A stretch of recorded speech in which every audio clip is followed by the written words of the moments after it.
Toyota Innova. So, problema na ito, nauubusan ng brake fluid ito, reserve niya. Saka muntik na siyang bumangga dahil walang preno. Okay, nauubos yung laman ng reserve. Ito. Yung brake pads niya. Nauubusan.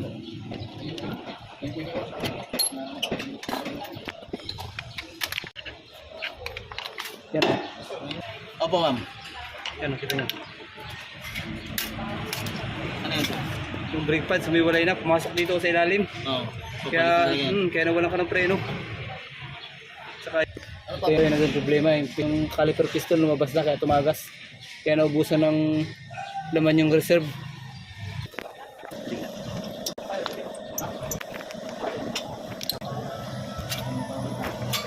Yan o, yan.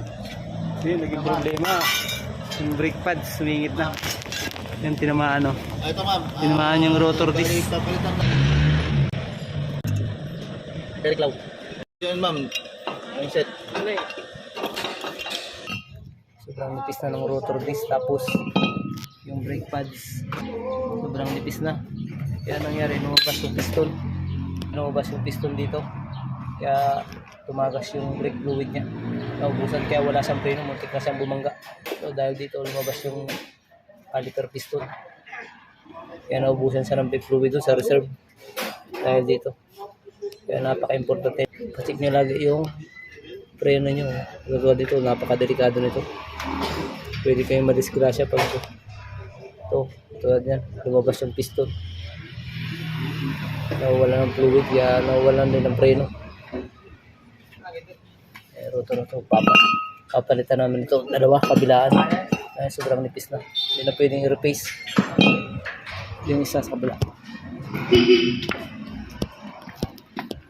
Ito yung sa kabila, sabay na manipis na rin, kaya dalawang rotor disc yung papalitan. Ito na yung rotor disc, replacement na yung ginawa na sir, pero okay naman na to, kahit replacement lang. Dalawa. Bagong bago.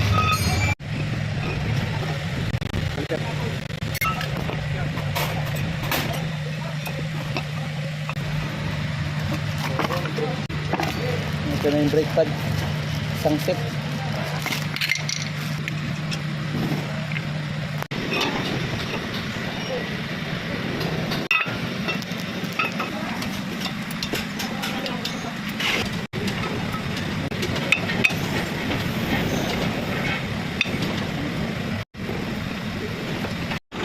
Kailangan i-bleed para mawala yung hangin. Herme!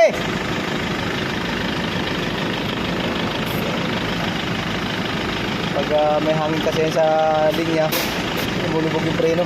Okay, bomba! Kaya kailangan i-bleed. Herme! Yan, katulad yan, wala na siyang bula.